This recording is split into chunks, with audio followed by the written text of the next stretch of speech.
اس مرحلے پہ گفتگو آ گئی، واللہ با حسین میں داغ سے بے نیاز ہو گیا۔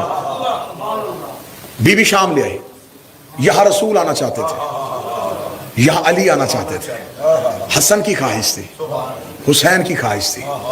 بی بی شام کے باہر پہنچی، یہ ہے شام۔ بڑے بڑے محل دیکھے، ملوکیت کو دیکھا، سلطنت کو دیکھا، تخت اور تاج دیکھے، لشکر دیکھے۔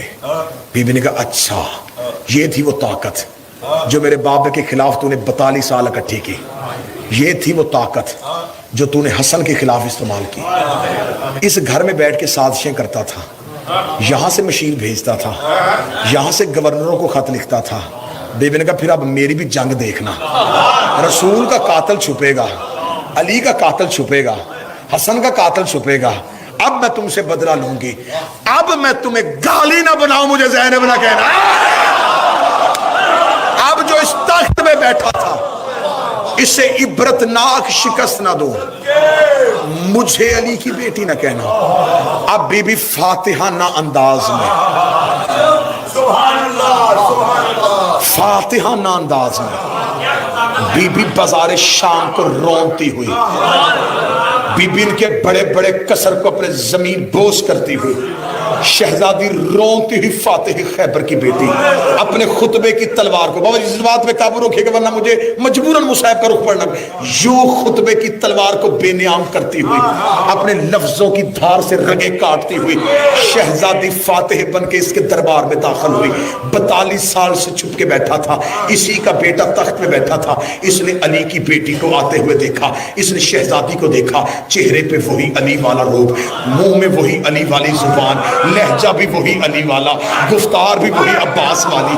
اسے کہا کون قتل ہوا ہے؟ ایسے لگ رہا ہے اس کا کوئی بھائی نہیں مارا گیا، ایسے لگ رہا ہے اس کا کوئی بیٹا نہیں مارا گیا۔ بی بی نے یوں دربار میں پہلا قدم رکھا، اس نے سمجھا تھا کہ میں نے قید کیا ہوا ہے۔ اس کو اس کے سفیروں نے پوچھا کیوں قتل کیا ہے تو نے حسین کو؟ جب بی بی دربار میں داخل ہوئی تو یہ ملعون کہہ رہا تھا کہ حسین میرے اختیار کو نہیں مانتا تھا، علی نے میرے باپ کے اختیار کو نہیں مانا، علی کے بیٹے نے میرے اختیار کو نہیں مانا۔ اتنا کہنا تو شہزادی کا پہلا قدم دربار میں آ گیا۔ شہزادی نے کہا اے معاویہ زادہ، تم نے ابھی کہا ہے ہم نے تیرے اختیار کو نہیں مانا، میں تم سے بات کرنا چاہتی ہوں لیکن تیرے دربار میں یہ روشن دان ہے، ان سے ہوا آ رہی ہے، تھوڑی دیر کے لیے ہوا کو روک تاکہ میں تم سے بات کر سکوں۔ جس نے کہا روشن دان کی ہوا روکنا میرے بس میں نہیں ہے۔ بی بی نے کہا تیرے دربار میں گھوڑے کھڑے ہیں، گھوڑے کی فطرت ہے، وہ اپنے پاؤں کو حرکت دیتا ہے، ان کے سموں کو روک، میں تم سے بات کرنا چاہتی ہوں۔ اس نے کہا میں گھوڑوں کے سم نہیں روک سکتا۔ بی بی نے کہا تیرے دربار میں اونٹ کھڑے ہیں، اونٹوں کے گردنوں میں گھنٹیاں ہیں، یہ اپنی گردنوں کو ہلا رہے ہیں، گھنٹیوں کا شور ہو رہا ہے، تھوڑی دیر کے لیے گھنٹیاں روک۔ اس نے کہا بی بی یہ بھی میرے بس میں نہیں ہے۔ علی کی بیٹی نے کہا اب میں اپنا اختیار دکھاتی ہوں۔ شہزادی نے کہا اوس کو چپ ہو جاؤ۔ اتنا کہنا تھا، جس اونٹ کی گردن ہلی تھی واپس نہیں آئی، جس گھوڑے کا پاؤں اٹھا کر نہیں چلی گیا، جہاں سے ہوا نکلی تھی واپس نہیں گئی، جو سانس نتھرے سے باہر آئی تھی اندر نہیں آئی، حلق وہی کا وہی رک گیا، جس کی آنکھ کھلی تھی بند نہیں ہوئی۔ جب پورا دربار پتھر کا بن گیا، بی بی اس کے تخت کے سامنے آئی، بی بی نے اس کے ناپاک بدن کی روح واپس کی، اس نے اپنی آنکھوں کو ہلایا، اس نے دیکھا کہ پورے دربار میں پتھر ہے، کوئی انسان حرکت نہیں کر رہا، کوئی بشر حرکت نہیں کر رہا، کوئی حیوان اپنی آنکھ بند نہیں کر رہا۔ اس نے کہا کیا کیا تو نے علی کی بیٹی، یہ تو نے کیا کر دیا میرے بھرے دربار کو؟ بی بی نے کہا تو نے کیا کہا تھا ہم نے تیرے اختیار کو نہیں مانا، اب بتا قیدی تو ہے یا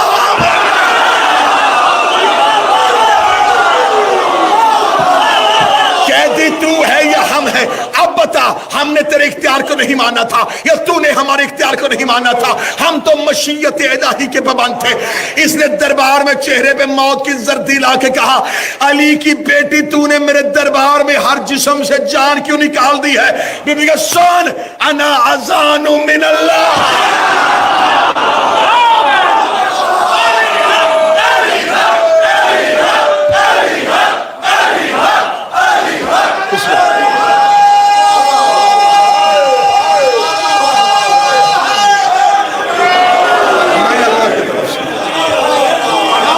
بسم اللہ جی آپ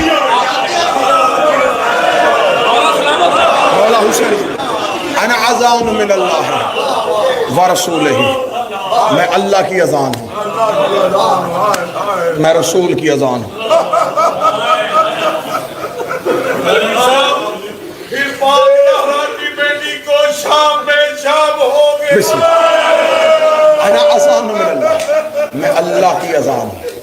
یہی وجہ تھی میرے ماتمیوں کہ اس نے، اب تم نے ساری زندگی ذاکروں اور سے خطبہ اور علماء سے سنا، نوکر کی زبان کا جملہ ہے سید مجھے دعا دے کے چلے جانا، کوئی میری کسی سے ذاتی دشمنی نہیں ہے، یہ آل محمد کی گھر کی دشمنیاں جو اپنے کاندھوں پہ اٹھا کے پھر رہا ہوں، جو اپنے بچے چھوڑ کے در بدر پھر رہا ہوں نا، یہ بطول کے گھر سے وفا کا نتیجہ ہے، مجھے کسی سے کوئی مطلب نہیں، کوئی لینا دینا نہیں، صرف سیدوں سے دعا لینے لگا ہوں۔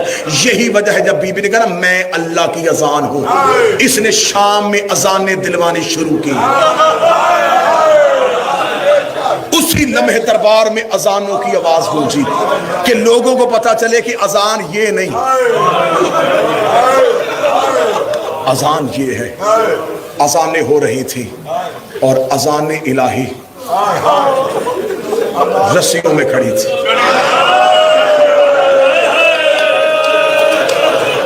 بی بی نے کہا بابا میں تیری بیٹی ہوں، بابا تو مدینے سے چلا تھا، تو نجف بیٹھ گیا، حسین مدینے سے چلا، حسین کربلا بیٹھ گیا، بابا میں اب رہوں گی شام، اب میں شام سے نہیں جاؤں گی، بابا اب نہیں میں شام سے جاؤں گی، بابا میں نے فتح کیا ہے، آج بھی شام کے ایئرپورٹ پہ اترو، ندیم بھائی آپ سیدہ کے حرم کے نوکر ہیں، آج بھی شام کے ایئرپورٹ پہ اترو، شام کے ریلوے اسٹیشن پہ جاؤ، کوئی کسی کا نام نہیں لے رہا، ایک ہی آواز آ رہی ہے زینبیہ زینبیہ زینبیہ۔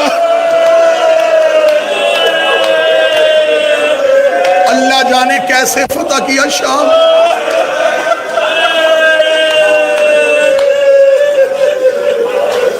یہ تھی علی کی فاتح بیٹی، یہ تھی علی کی اذان بیٹی۔ کوئی نہ کہے کہ امتحان حسین ختم، امتحان زینب شروع، زینب کا امتحان ہی حسین کا امتحان۔ کوئی یہ جملہ نہ کہے کہ حسین کا محرم ختم ہو گیا، زینب کا محرم شروع ہو گیا، زینب کا محرم ہی حسین کا محرم ہے۔ شاہ جی مقدمین ذاکرین ایک جملہ پڑھا کرتے تھے، وہ کہتے وہ جو نیزوں پہ تھے وہ آسان تھے، جو اونٹوں پہ تھے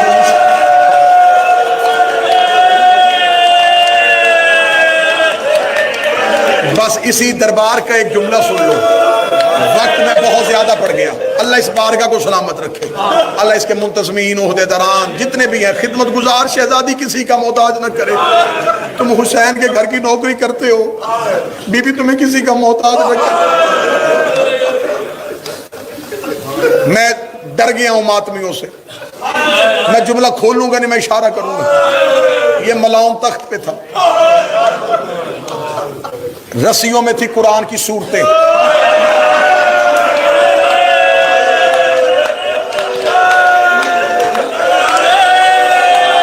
معاف کر دینا تنویر بھائی، بابا جی جتنے ماتمی بیٹھے ہو مجھے معاف کر دینا۔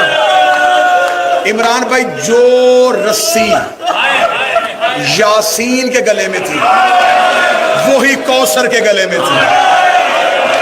یاسین اپنی کمر سیدھی کرتی، کوثر کے تلوے زمین سے اٹھ جاتے، رو کے کہتی اماں کمر جھکا، میرے گلے کی رسی تانگ ہو گئی۔ حوصلے کے ساتھ، حوصلے کے ساتھ۔ تم محرم کا ماتم کر چکے، اب تمہیں انتظار ہے چہلم کا، چہلم کا انتظار۔ بھائیوں کے پرسے بہنوں کو دیے جاتے ہیں، چہلم ہے علی کی بیٹی کے حصے کا سود، یہ پرسہ دینا ہے تم نے شہزادی کو۔ میری ذمہ داری ہے میں جتنا چھپا سکوں گا اتنا چھپاؤں گا۔ یہ ملاؤن تخت پہ تھا۔ میں کہتا ہوں کہ اسی جملہ پڑھنے کے بعد انسان کچھ نہ پڑھے نا، روتا رہے، غیرت مند شیعہ کے لیے پوری زندگی رونے کے لیے یہی جملہ کافی ہے کہ قرآن کی صورتیں رسیوں کے ساتھ دیوار پہ تھی. نہ جملہ سننا. یہ ملعون تخت میں تھا, اس کے ہاتھ میں شراب کا جام تھا, اس نے شراب کا جام نیچے رکھے گا, ان میں سے علی کی بیٹی کا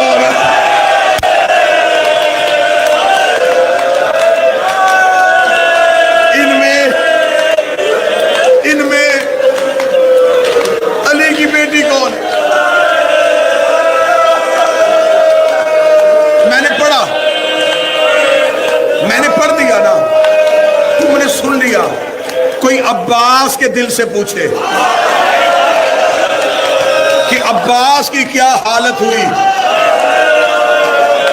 جب اس نے کہا ان میں سے علی کی بیٹی کون ہے؟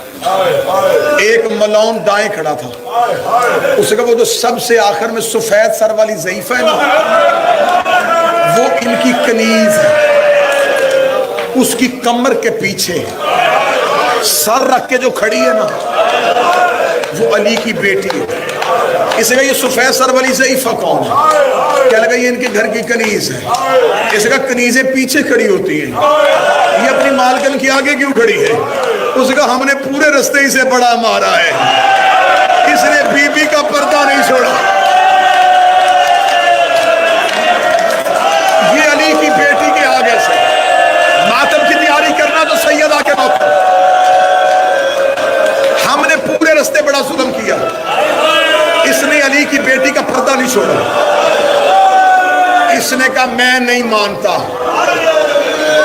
تم نے ظلم کیا ہوتا یہ رستہ نہ چھوڑتی, میری آنکھوں کے سامنے آزماؤ.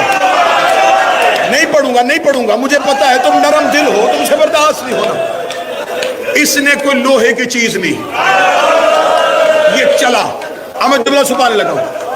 یہ فضا کے قریب گیا, اس نے کہا ضعیفہ علی کی بیٹی کا پردہ چھوڑ. بی بی فضا کی طرف دیکھنے لگی, آج کے دن کے لیے تو نبی سے زندگی مانگی تھی, میں نے نبی سے کہا تھا یا رسول اللہ میں تیری بیٹی کا پردہ بن سکوں. اس نے کہا پردہ چھوڑ ورنہ میں ظلم کروں گا. اس نے وہ لوہے کی چیز فضا کے سر پہ رکھی, فضا کے چاندی جیسے بال یاقوت کی طرح سرخ ہوئے, ادھر فضا کے بالوں پہ لہو کی لکیر آئی.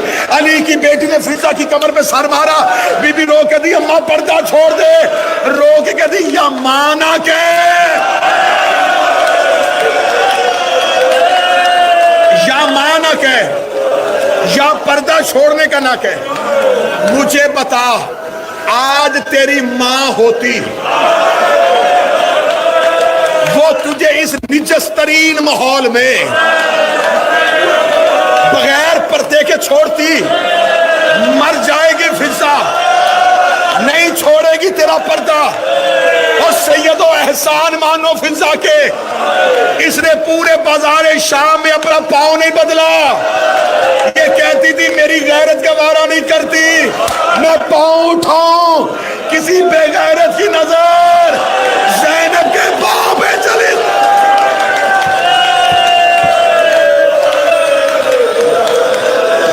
حوصلے کے ساتھ 1 یا 1.5 منٹ میں نے اور پڑھنا. اسے کا پردہ چھوڑ, شہزادی کی آواز میں پردہ نہیں چھوڑوں گی.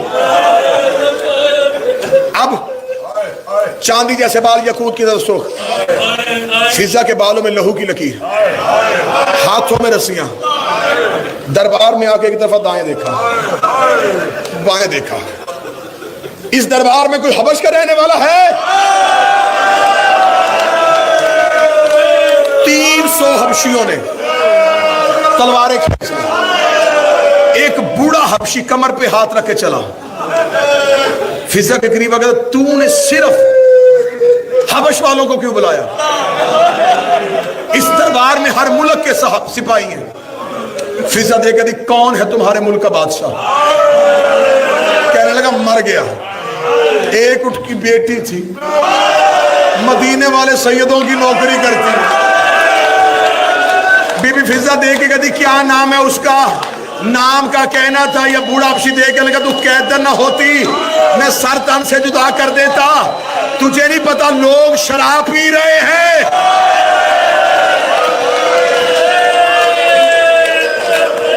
تجھے نہیں پتا لوگ شراب پی رہے، اور تو نے مجھ سے ہماری شہزادی کا نام پوچھ لیا۔ بی بی فضہ کہتی تو نہیں بتاتا تو میں بتاتی ہوں، اس کا نام میمونہ تھا۔ بوڑھے حبشی نے اپنے ابروؤں کو اٹھایا، کہنے لگا تو میمونہ کو جانتی ہے؟ جملہ پڑھو جس نے گھروں تک مخاطب کرنا ہے۔ بوڑھے حبشی نے ابرو اٹھائے تھے، فضہ نے اپنے بالوں کو ہٹایا۔ دیکھ دی پہچان سکتا ہے، یہ دیکھ رہا اگر تو میمونہ ہے میں تجھ سے بولوں گا نہیں۔ کیوں چھوڑی سیدوں کی نوکری، کیوں آئی شرابی کے دربار میں؟ فضہ کی آواز آئی آنکھیں بند کر، اکیلی نہیں آئی۔